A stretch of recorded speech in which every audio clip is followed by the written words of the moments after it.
Welcome, everyone, to an episode of Southern Scrap Nation's podcast. Your host, as always, Daniel Jones. We're back after a little hiatus, but we're here to break down UFC 299.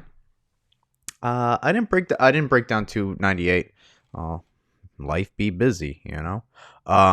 But for those that do know me and talk to me, and I gave my pick, Ilia Topuria by KO in the second round. I mean, that dude's a monster. There's no question about it. Ooh, neck. Yeah, he's just going to be a problem to deal with as far as his boxing goes. Everyone else in that division kind of. I mean, Max, obviously, you have that. Oh, could be the best boxer in the UFC. I also think Ilia Topuria beats Max Holloway. Shocker. I just think that he's a very smart fighter, and he doesn't. It's not just boxing.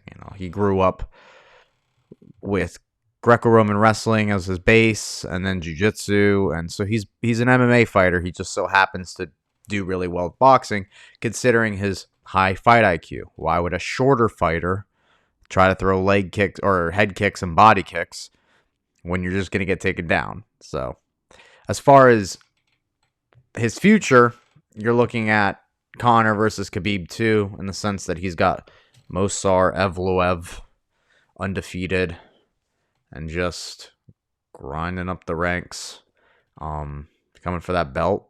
And that's going to be a tough fight because it's not just wrestling, it's the chain wrestling and the answers that he has, the defense, and we'll see how Ilia, in my opinion, deals with all that. But today, we are talking about UFC 299. And on that note, let's get into some news. Don't forget to like and subscribe to the podcast. It's the YouTube, so subscribe. Press the notification button. Press the subscribe button so you get notified. Yeah, and thanks to everyone that's subscribed already. Let's get into it. All right, hold on 1 second. Nope.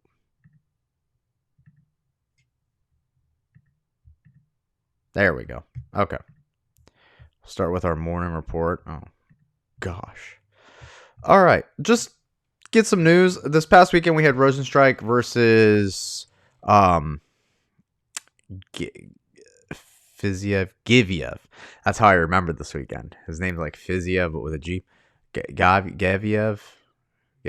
Anyway, guy that got a main event within one UFC fight. As soon as I saw that, I was like, this guy's not winning. Rosenstrike is the definition of a gatekeeper, and as the commentary had to clarify, there's nothing wrong with being a gatekeeper. Absolutely. I don't think there's anything wrong with being a gatekeeper. Especially if you're, at a certain point, people realize that their goal isn't to be UFC champion.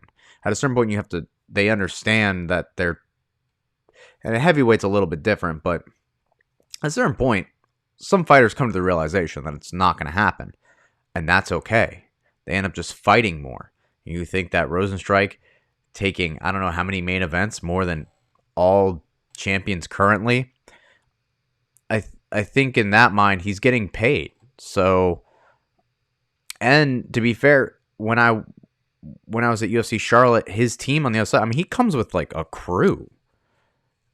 The UFC weigh-in show, for Surinamese not being a lot in Charlotte, he brought a crew of Surinamese people. And so I think he fights and he enjoys it, and he gets paid good. He's able to support his family. Like, what more does he need? And so I think the commentary table being like, it's not bad to be a gatekeeper, or it's like there's nothing negative. It's like, yeah, obviously. But if someone's like, I want to be champion, and they never get a chance to be champion, or they lose every time, it's like, then yeah, it's a negative connotation. But it's all just depending on where the person's mentally at. All right. So, and other than that, let's see what other fights there were. Hold on. if there's anything else for me to talk about. Okay. Well, Tyson Pedro has retired. Mohamed Mokaev wins again. I think, man, if there is not a listen, I was on the Ilya hype train. I'm not on Mohamed Mokaev hype train. You can let me off in the next station. I'm not on it at all, actually. I never got on. Forget that ticket. I bought Umar Nurmagomedov's ticket. It's free. There you go. The reason why I say this is Mohamed Mokaev, Alex Perez did a really good job negating his whole attack. It was just on Alex Perez not to follow through. I don't know what was going on with him, but he could have done work. And I think the more he gets into flyweight, I think Mohamed's going to have a really hard time with certain guys in that division. But for right now, I'm trying to think. I mean, Steve Urseg, give that man Steve Urseg. Speaking of flyweights, Steve Urseg with the nasty left hook finish, Astro Boy. He came in, beat a guy who was like number 10. Yeah. He beat David Dvorak, who was like number 10 in the world. And then he goes on to beat Alessandro Costa. Harder fight, but he goes on to win that by decision. And then goes on to beat another ranked contender with a knockout. Give him Steve Urseg. And then finally, the real cherry on top of this weekend's fights, the biggest thing was Umar's performance against Begzat Al-Makan. I mean, as far as, he's just like could be. It's crazy that he's not fighting anyone ranked. I mean, it's bananas he's not fighting anyone ranked. He called out Corey Sandhagen. Listen, if Corey Sandhagen does not take this fight, we clearly know it's not Umar's side as far as why this boy doesn't get any fights. But after watching that performance, it's obvious. I mean, he fights exactly like Khabib at 135 pounds. As far as what makes people, or what makes them so good on the ground, and I think he reminded people with this performance. Obviously, he gets clipped. Okay. Ilya Topuria gets clipped. People get clipped. It's a fight. But the fact that he took him down and then dominated him for the rest of the fight. Gave the guy no chance. And when he attacks on the ground, it's a constant. He's constantly posturing up and punching. There's no time to relax. He's not worried about position. He's not worried about maintaining the position because he grapples with his legs. He lets his knees and the connection of his knees to his opponent's knee or to his opponent's hips, that allows him to flow through each position. Wherever his opponent moves his hips, his knees follow. His hips follow. And then he uses his hands to punch. He doesn't rely on this idea of I have to hold them with my upper body to make sure they don't go anywhere. No. Get your arms around the hips at first, and then replace your arms with your knees. Oh my God. Trying to drink some tea. Tea almost assaulted me. I'm not going to use that one. It's bad. It's bad for audio. It's bad for audio, folks. Yeah, so Umar really just, in my opinion, showed pretty much just the same father's plan back. You know, we miss Khabib. At least I do, in the sense. Okay, let's get to the morning report. Enough of this talking about fight cards, whatever. Let's talk about the real news. That Dricus 2+C fires back at Israel Adesanya and says that you don't dictate when I fight. Because Izzy wanted to fight at UFC 300 and Dricus' team was like, no. And so, yeah. Because, since we last spoke, Alex Bejeda is headlining the card with Jamal Hill to unify the belt. And Dana was like, wait till you see this main event. It's going to blow your minds, but we also don't have it set in stone yet. But when we do, it's going to blow your minds, folks. So I think there's going to be a make good by the UFC at the International Fight Week. Personally, I think we're getting a make good. And what I mean by that is I think International Fight Week, we're getting John Jones, we're getting Conor McGregor, we're getting the whole nine, and that's going to be the UFC going, see, we're not dead in the water yet. We have stars still. This guy just put a movie out. Don't you worry. And we got the greatest fighting. I know he's like 40, but he's fighting. He's never sold over 1 million pay-per-views, but that's what the other guy's here for. And he's going to fight America. Captain Michael Chandler America. Let's go. And then we're going to watch that fight card, and we're going to be like, oh, okay, that was all right. I don't know why we waited so long for this, but okay. And then we're going to look back at UFC 300 and be like, it wasn't the worst. You got to pick and choose, you know? You got to pick and choose your... What do you want? Do you want star power and guys that are way past the idea of fighting top contenders or even mentally there anymore, who are even going to bring a fight? And at any, and I'm not saying like Conor's last fight, there was, he had, well, actually, what was his last fight? Was it the Dustin Poirier fight? If it was the Dustin Poirier fight, obviously that's, breaking a leg like that, what you gonna do, But at any step of adversity, there's going to be a point where he just calls in not the towel, but he's going to turn his back and give the choke. And I just don't really care to see that mentality. I want the people that want to be there. And John's going to fight Stipe. I mean, yay. It's good for his record, but it's just not good for our sleep schedule.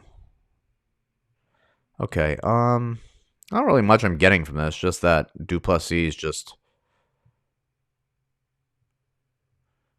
Do you know what the payday would look like? Of course. That's what I tell people. Do you know what those? I want to be part, but the thing matters to me. But there's one thing that matters to me, and that's being able to defend my title and doing it in a spectacular fashion. Oh,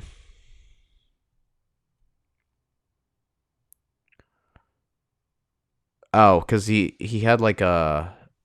Yeah. He got surgery or something. After a Sean Strickland fight, because you go into this, hey, a little bit of knowledge for y'all. If you have an injury and you're a fighter, especially a pro, and I don't get media. I don't get press passes, so I'm going to tell y'all. If you're a fighter and you have an injury and then you fight, and this is common knowledge, after, UFC gets to claim insurance. So then fighters go, hey, I hurt my shoulder in this fight. And they're like, oh, sweet. And you've had that like nagging injury for like 3 months. Like, that's what you do. So it's definitely something he had. He went into the fight, and then after the fight, he was like, yeah, also this hand hurts. I think it's free surgery. Fucking great medical system, dude. Just become a pro fighter. For all those that are complaining about the healthcare system in this country, I mean, are you stupid? Just become a professional fighter, win about 10 fights undefeated, get into the UFC, free healthcare. Guys are going about it all wrong. Trying to make money and stuff. Dumb. All right, Ice. Merab Dvalishvili set to be severe, or to serve as backup. To serve as backup for $299. Cool. I mean, that was a pretty flawless performance against Cejudo, so yeah. Sure. And it's like he and Aljamain and Jamal Hill are all one and the same. Where it's like, I understand you like fighting, but there's no crime against getting another hobby and not showing up for one weekend of fights. You don't have to fly all the way to Mexico City just to watch fights live. I get it if you don't have to pay for anything and you can just go there and it's all I get. Hey, listen, I listen, people. I understand. Vacations are phenomenal. However, you can get a vacation paid to not go, like, to go somewhere else besides Mexico City, like Cabo. You can go like Cabo. Cabo sounds nice. Why Mexico City? That's not like a vacation. I mean, it's a cool city. It's just not. After a fight, I'm not going, oh, you know what? I want to go high altitude and just densely populated. Give me New York, but in the mountains. Sounds nice for some. Inactivity. Conor McGregor wants Michael Chandler in June. Nate Trilogy in the Sphere. Lack of enthusiasm. Lack of action causing him to lose enthusiasm. Look at me. Look at me. I calls it as I sees it, and I sees it as so. Conor McGregor, man. You just... you want me to do what? You want me to get up for 6 weeks and work my ass off to fight Michael Chandler, who all he wants to do is beat my head in, and then cash in on a paycheck. And we've also frustrated the hell out of this guy. So he's coming with all the fire. He's going to be a little fireball when he comes out of the gate. And then Nate Diaz, you mean that guy that wants to get that one? It's like, at least with him, Nate Diaz is also kind of loss of enthusiasm. Curtis plays John Jones, not scared of Tom Aspinall. Stipe is just the biggest. Hey, Curtis. How about you sell fights better? How about you not tell everyone what we all know and be boring? Yeah, of course John Jones isn't scared of Tom Aspinall. Stipe is a bigger fight. Yeah, of course. But don't you want that fight? Don't you want to be like, he's scared? They're all scared of me. I broke Tom Aspinall's leg with my thigh. I'm the greatest heavyweight. I beat the current champ with my leg. That's how you got to talk. You got to be like, Tom Aspinall, you ain't got shit, dude. You got lucky with that Sergey fight. That's what you got to say. Matt Brown. UFC squeezing all the juices out of Sean O'Malley before Umar Magomedov steps up. Does Sean move on super fights if he gets past Marlon? Nope. Don't even stop. Hey, super fight. Hey, the super fight stuff. Ilya. Hey, Sean O'Malley. Islam. Stop.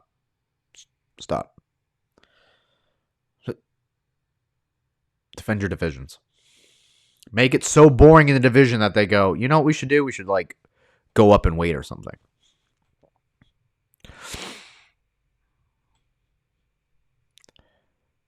Not ruling out title shot with Dustin Poirier win. Nothing is impossible. Yeah, he's like 26. Of course you can get a title shot. What?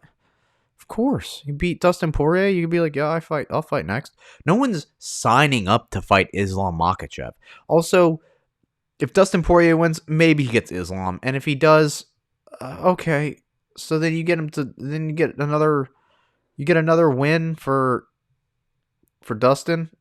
Or another win for Islam and the Dagestani team, I guess. Yeah, fresh blood's good. That's what I want in the lightweight division. I want Islam Makhachev versus Benoit Saint-Denis. France versus Dagestan. It's new. It's fresh. It's not the past 10 years of the lightweight division.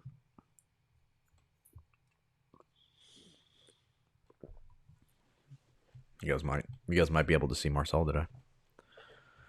All right. What is this? Look at all this. I mean, I try not to do crazy. I try not to do like crazy thumbnails. I try to just do my face and then like the thing. And even then, I'm like, listen, if you can edit videos or edit thumbnails, let me know because please be my guy or gal. I don't know if any gals are watching this, but I see you. Um, yeah, let me know because I don't want this. This is awful. This hurts my eyes. Watch this. Watch it if you want. This is just to get more views. Um, probably what everyone else does for the morning routines, except doesn't have to get ready for work or like go to an office. You have Gilbert Burrs drives to Miami from Fort Lauderdale. Join us on this 2-hour drive. And it's YouTube, so you can't listen to any of the music he's listening to.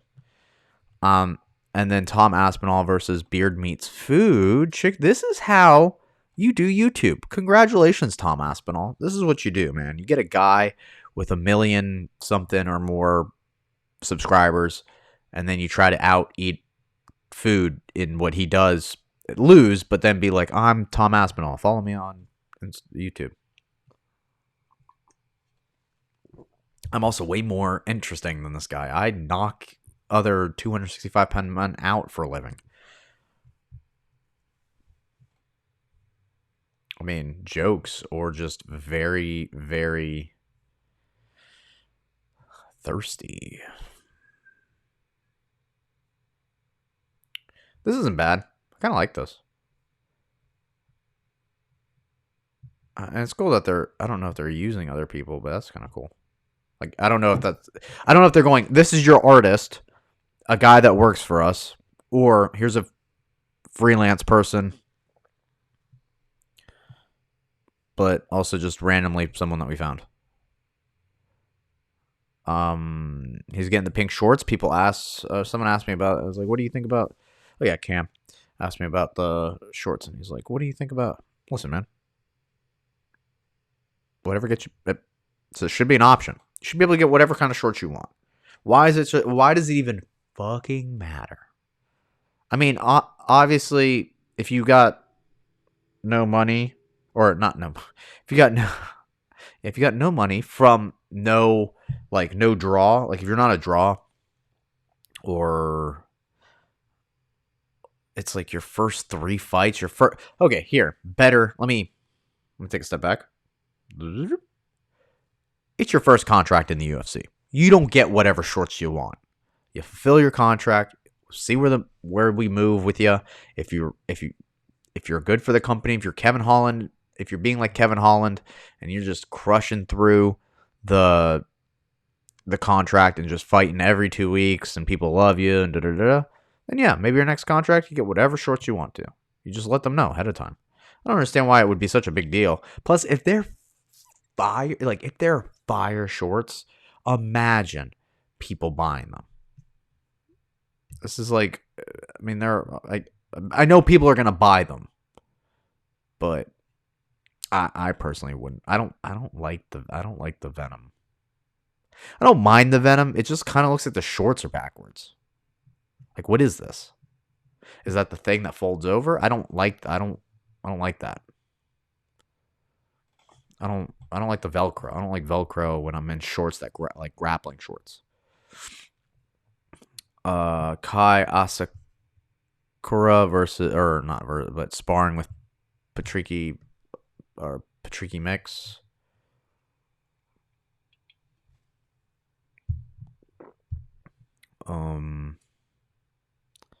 Rose Namajunas. That's all I know.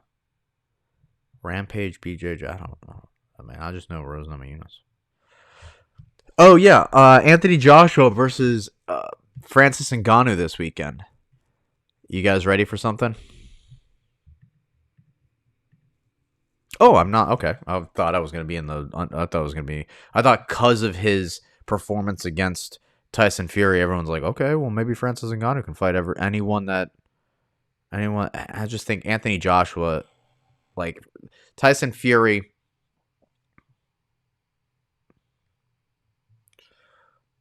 who knows about that fight? I just think he still won. He didn't look the greatest. He fought a guy where maybe he lost because of the awkwardness of fighting a guy it's like his first boxing match. Like, it's kind of weird.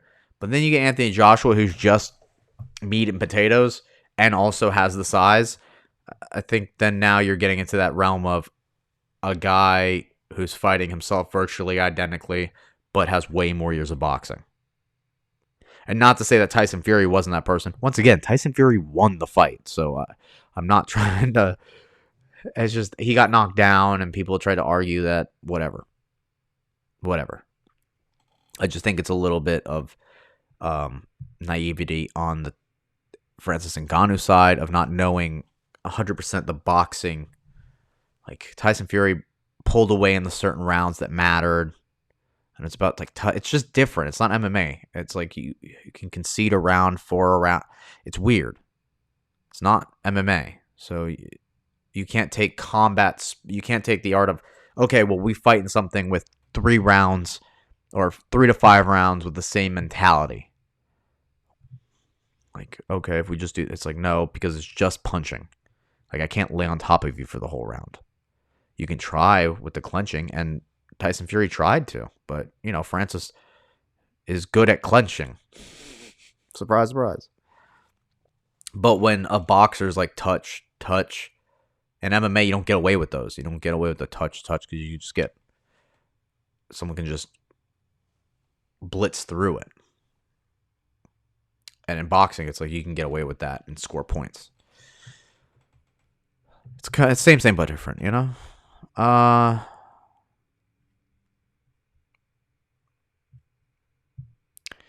MMA junkie. I don't know how they're like. Okay, here we go. I like this. I don't really know how their whole website's set up. It's kind of weird. I don't mind it. It's weird. It's awkward. Like, why am I getting this right? I understand that you want to promote the media day, but I'm reading this thing. I want to read this thing. I got obviously this, whatever. But I don't want to learn about this right now. Okay, it's Paris series. This is big. Accor Arena. Also PFL fighting tomorrow night. Accor Arena. Baki. I can't remember the guy's name. Something. He's Baki, the fighter, as far as MMA goes. He's fighting Cedric Doumbé. Big fight. I think this Baki, the fighter guy is incredible. This Baki, the fighter guy, lives up to the name. And this is part of his like storyline. He fights the really good kickboxer. Do we get anyone else? Okay, the co-feature. I will put Mix will put his 135-pound on the line for the first time when he meets Magomedov. Okay.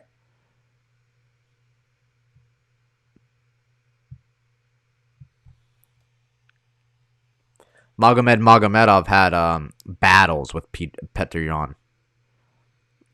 2 of those losses are one of those losses is Petr Yan. And then Usman is fighting who? Alexander Chablis.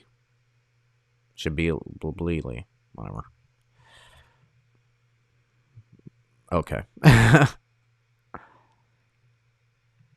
Oh, what's the one condition? Let's see it. What's the one condition?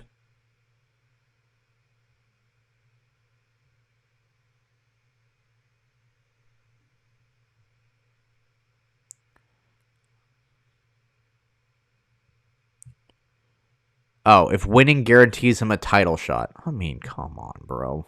Nothing's guaranteed in the sport. I'll fight him if only things are guaranteed. Okay. Well, that's all I really have. And then, shout out to Chase Sherman for that knockout right here. Pretty brutal. And shout out to Junior Dos Santos for becoming the new heavyweight champion of Gamebred MMA, bare knuckle MMA. I think it's pretty sick. All right, let's get into the fights. Before we do, remember sunscrapnation.com. Sunscrap Nation, come train with us. Things are in the works, is all I can say for right now, but good news coming soon. For Charlotte, North Carolina, that's where I'm located. That's where the gym is located. Come train with me. Come train with the team. We got Killer Cam, going to Myrtle Beach on the 22nd to compete in the IKF Spring Classic kickboxing. Going to bring the ruckus to the boardwalk. And then we have boys from Triumph fighting next weekend in Wilmington at UBG. We got a couple of the boys. We got Dalton fighting. We got Mac fighting. We got Matthew, and we got Elias fight. Yeah, that's it. Elias fighting. Man, it's like 4 dubs right there. Easy 4 dubs. Some semi-amateur, some amateur. All fun. All right. So let's get started. The prelims open. Early prelims with... Okay, so this is personally my reason why 300 is still better than 299. Because I know a lot of people are like, I don't know, 299 is pretty good. It could be UFC 300. See how it's already making me on? That argument to me is already beat when... Not to say... Let me process. Not to say that the prelims are bad. On this one, the prelims are fine.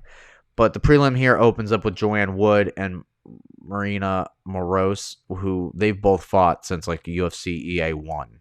So, don't know how many more fights they have. Compared to UFC 300, the opening is, I can already tell you, Bobby Green versus Jim Miller. Bobby Green has headlined main events. So, just letting you know. So, I think UFC 300 is a very good card. It's just, there's no, bam. There's no Emerald Gassi. Bam.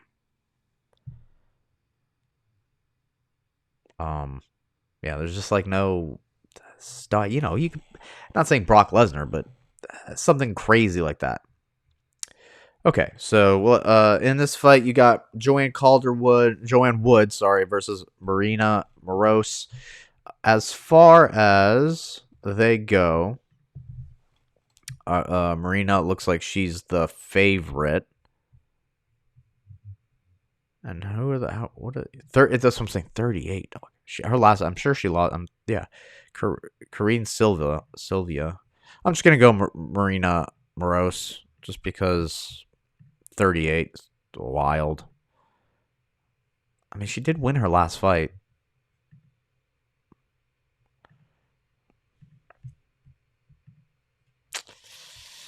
You know what? I'm going Wood. I'm going Joanna Wood. Reason being, she won her last fight. At me. All right, then you have Asul Amlabayev versus CJ Vergara, who I'm pretty sure his last fight... Yeah, he beat Daniel Da Silva. That was wild. That was a crazy comeback. And then he went to decision with Vinicius Salvador. This could be a case of... This could be another case of the guy's going to misjudge who he's fighting and get beat. He's 5'3". My God. He submitted. Internet personality. Huh. Interesting. Internet personality.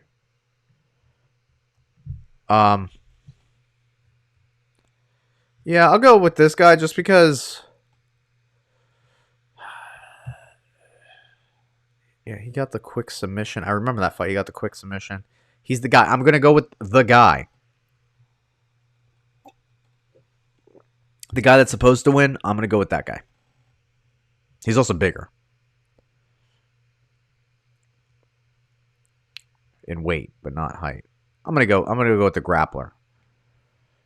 All right, then you have Robles. Oh, Robles. But okay, I know who this is. I'm already this guy, 100% this guy.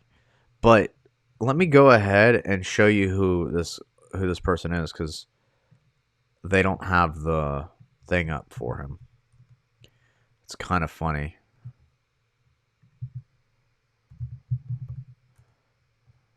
Robles.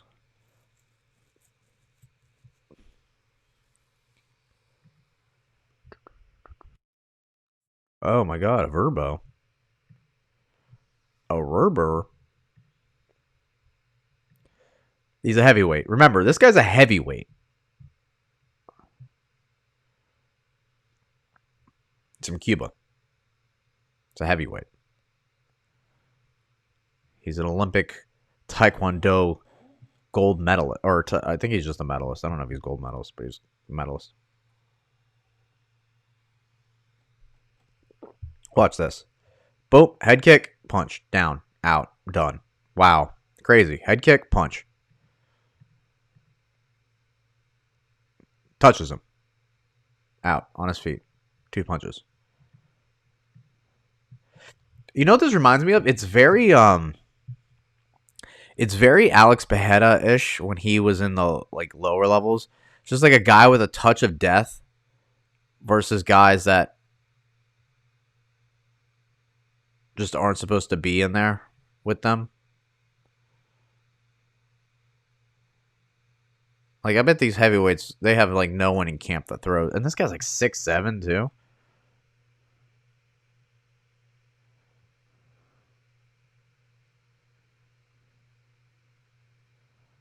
That's wild. I mean, that's so disrespectful. That's unbelievable. I mean, and they're gonna give Josh Parsons this guy. They're gonna do Josh Parsons this way. They're gonna do that boy. That's crazy. All right, then you have Michael Oleksiejczuk versus Michel Pereira. Bro, I'm going Mikhail Oleksiejczuk all day. This boy's a dog. Dog. His last fight was a win. Damn straight it was a win. Dog. This guy's a dog. He's going to back this boy up. He's going to back Michelle up. And he's going to strike him. And the other guy, Michelle's going to do all the jumps, all the geeks, all the cartwheels, all the fun, all that stuff. And Oleksiejczuk's going to go in there, tuck his chin, and grind this dude out for a win. Point blank, period. Dog. Ion Cutelaba versus Philip Lins.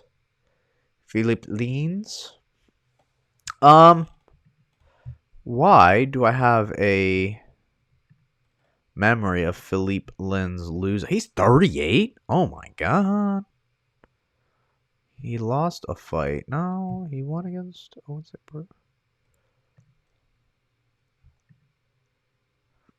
Tanner Bozer KO'd him at heavyweight. That's right.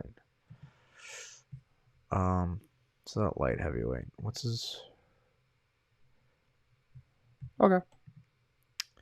I'm going to go with Philippe Lins. Just because I can't justify ever picking Ion Cutelaba just the way that he fights.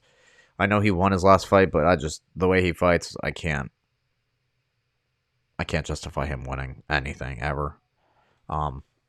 Usually he's a dog. I'll give him that. He's a dog, but then there are times where he's not a dog.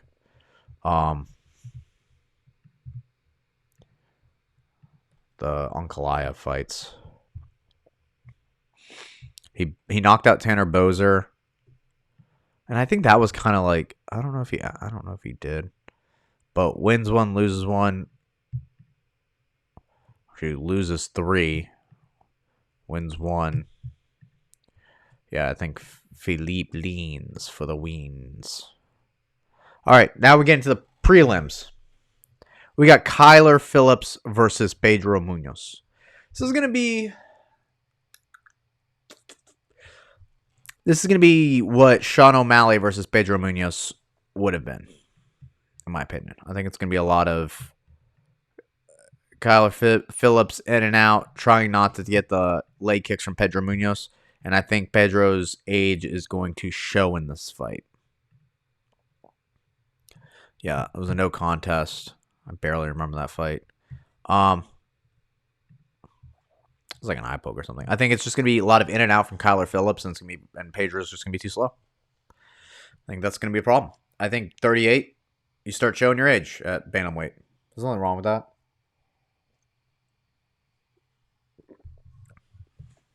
Yeah, I think Kyler Phillips is just going to be too fast. Speed kills. Kyler is the guy with the speed. The need for speed. Then you have Rafael dos Anjos versus Mateus Gamrot. Man, I liked the idea of Rafael dos Anjos back at light heavy or lightweight. I just think it's too late now. I think he's too old. No disrespect, but I think he's just too old. And Gamrot's style is not suited for someone his age. 39, 30. It's just like it's going to be so grappling intensive. And it's not that Rafael dos Anjos doesn't have great grappling. It's just that he. What was his last loss? He lost in his last fight. I know he's usually. Oh, obviously they Luke K. Yeah, now he's back at lightweight. I liked Rafael dos Anjos at lightweight. I just think he's just too old now. He lost his chance. This idea that he was going up to welterweight.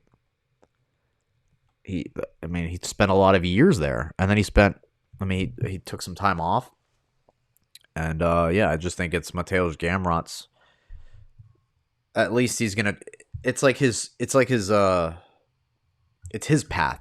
Right now, we got Dustin Poirier, we got Charles Oliveira, and we got Justin Gaethje kind of just holding up the line. You got Benoit Saint-Denis right there, ready to just take Dustin's spot. You have Gamrot climbing in there, trying to get into that top 5 and just become that next day. And beating a former champ is part of his journey. Do I think he ever becomes champ? I don't know. It's hard to say with Islam as champion, but this is the fight where if Mateusz Gamrot beats Rafael dos Anjos, and then let's say he fights again, title contender, and then somehow beats the champion, you'd be like, wow, this whole run started with his ability, and look at his resume. He beat a former champion. Look what he did I see that more happening than Rafael dos Anjos after a year layoff, drops back down in weight at 38, and then goes back on another run at lightweight. Statistically, the Mateusz Gamrot seems a lot more likely. So I'm going to go Mateusz on that one. And then same thing, Macy Barber, Caitlin Minara. Caitlin Chukagian for those. I just think actually this is kind of tough. Last fight was a loss. 35, 25, 10 years.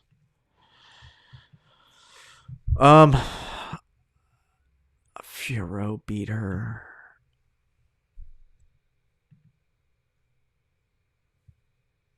I mean, she doesn't. He boss.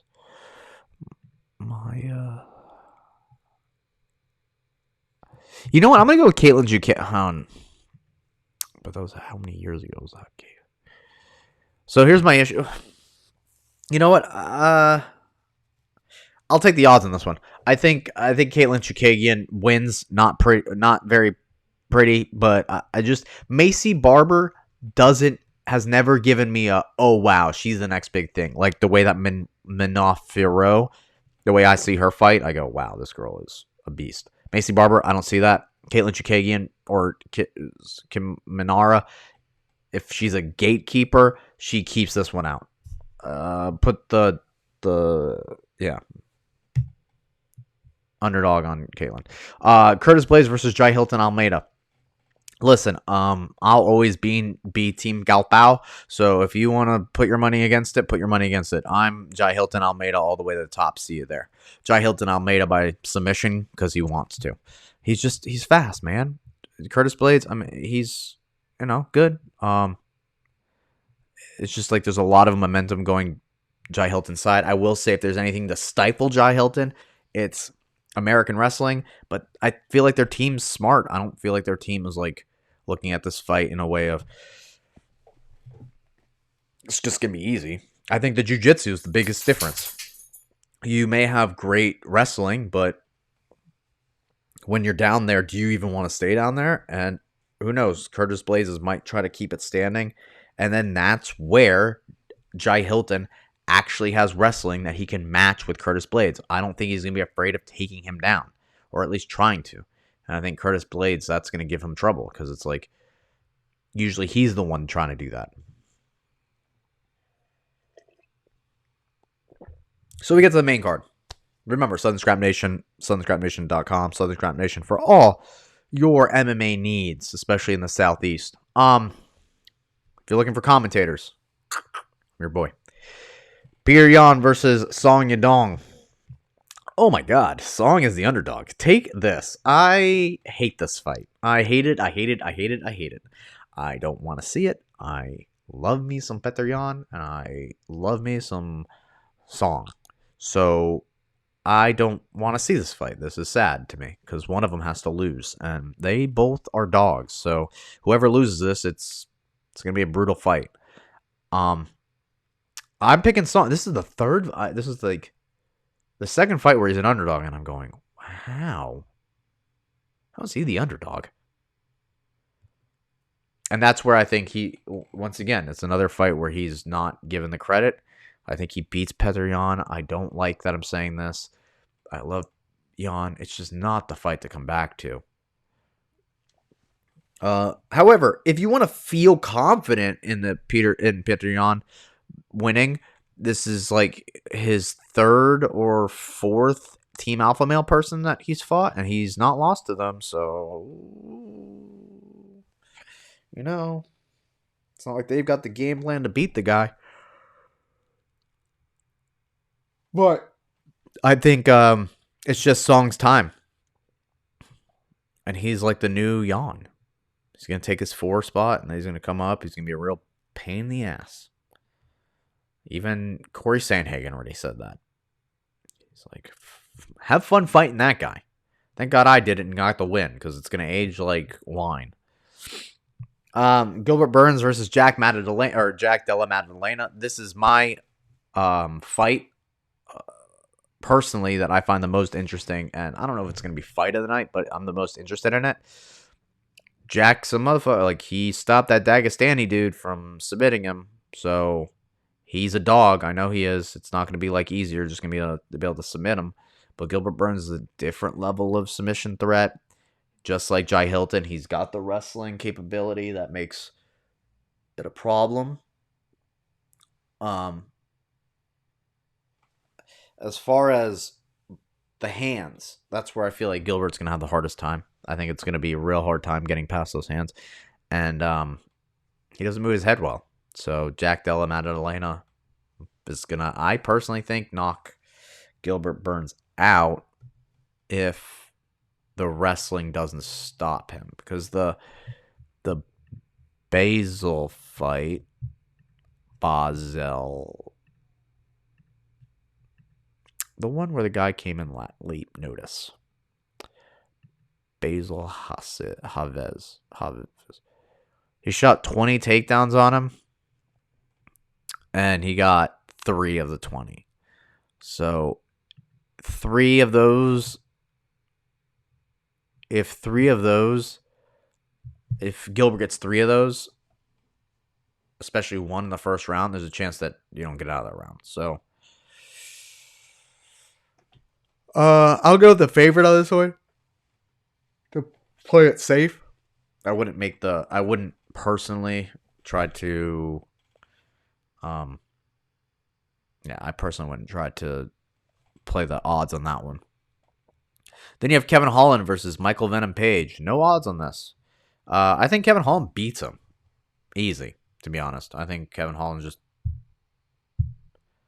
either submits him or just beats him. I don't know. I don't really see Michael Venom Page being some great new star coming out of the UFC.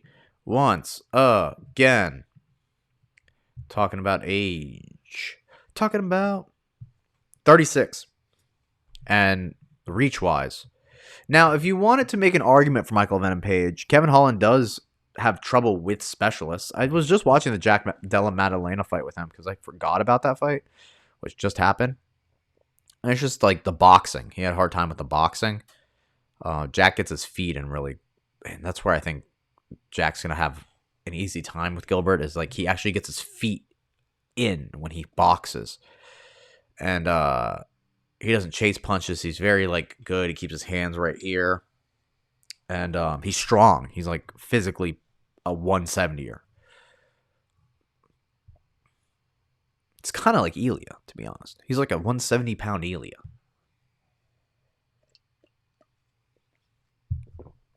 And so obviously Kevin had trouble with him because in MMA that style is a little bit more like beneficial.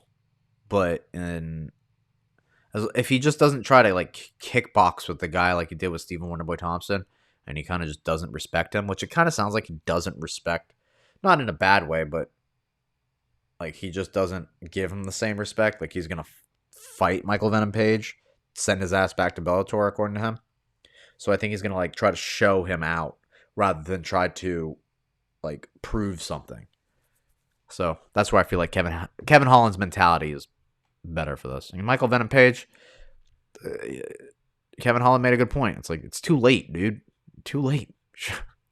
Why are you coming here now?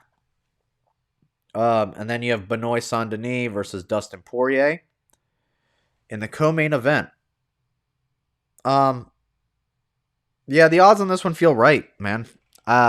Dustin's coming off of a knockout, not like super quickly or anything, but it's coming off of a head kick knockout. Benoit Saint-Denis coming off of a head kick knockout, both off of the opposite side of that. And this is just Benoit's. This is him going in and Dustin clocking out. I think, but also I said this before breaking down Benoit Saint-Denis' last fight. The dude's a 170er. He's not a 155er. He hits like a 170er. He's physically built like a 170er. He's got the cardio, the physicality of a 170er. Dustin, I know he's got great hands and it's good, but the variety in what Saint-Denis brings is going to be a motherfucker. Because as soon as Saint-Denis does not feel like boxing, he's going to try to take him down. If he doesn't feel like boxing or even getting into that range, you can just kick him from the outside. Like, he's got so many tools that's going to be very hard for Dustin to just box. And that's where I see Benoit finishing Dustin. And then that's the other part, man.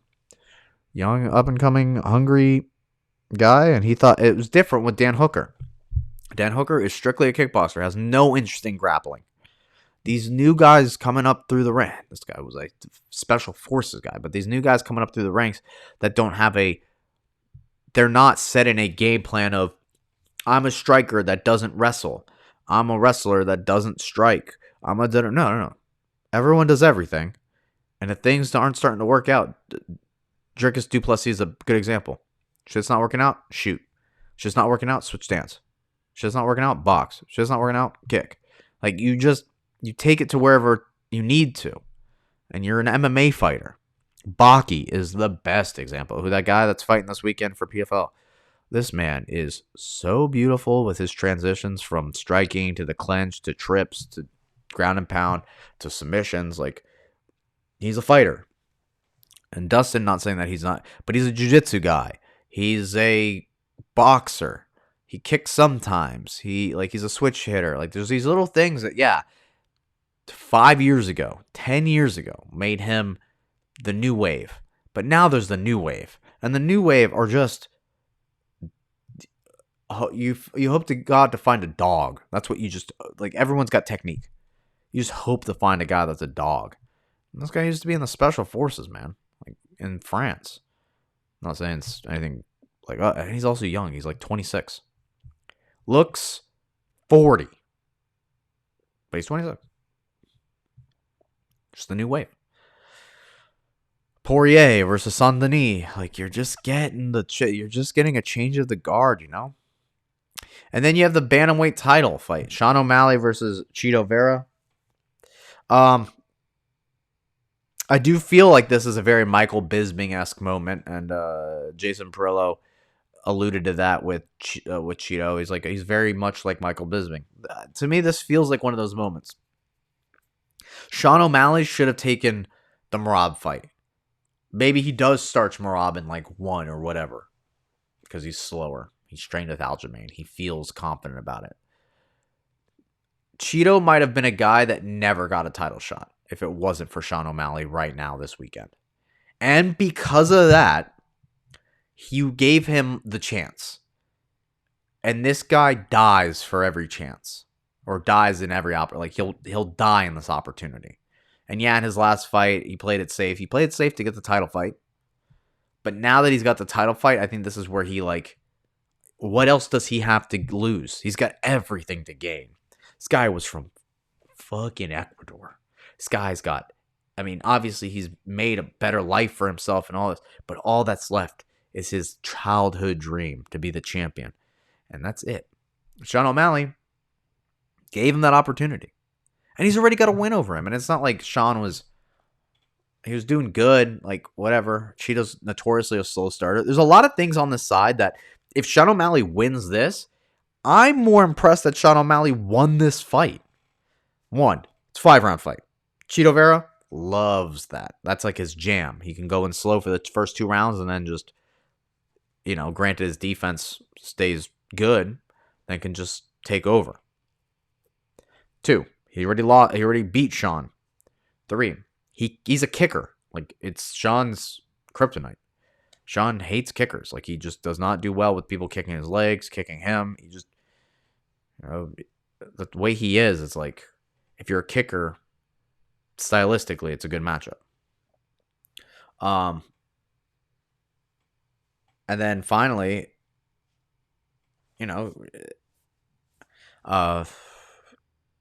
he's got power.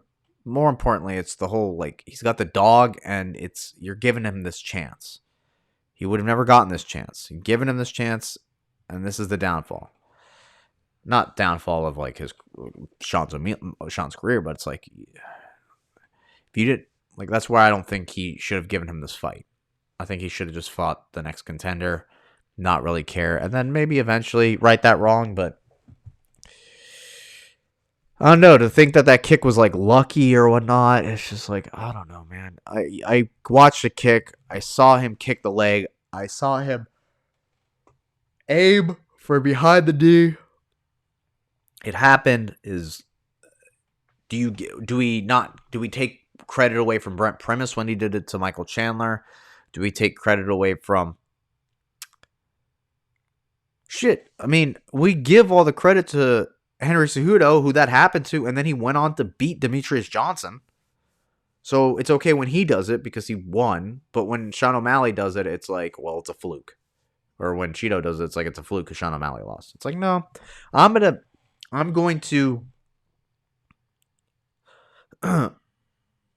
give Marlon the benefit of the doubt. I think it was rightfully, like, that's what's going to happen. And I think Marlon beats him in the 4th or 5th round. I think he TKOs him 4th or 5th round. I just don't think he's around. I think he gets enough reads. I think he's defensively sound. I think he wins in the 4th or 5th round. But, yep. So those are my picks. I'll go through them again. All the way from the bottom. I got Joanne Wood, Asu Almabayev, Robles Disparian, Michael Olazechuk, Philip Leans, Kyler Phillips, Mateos Gamrot, Caitlin Chukagian, or Caitlin Minara, Jai Hilton Almeida, Song Yadong, Jack Della Maddalena, Kevin Holland, Benoit Saint-Denis, and Chito Vera. All right. Well, I hope you enjoyed this episode of the podcast. Remember, Southern Scrap Nation, check me out. Come train. DM me if you want to know anything more, or you can contact me here. Like and subscribe to the podcast. Thank you so much for listening. Until next time, I've been your host, Daniel Jonas. Stay safe, and we'll cover the next fights. Peace.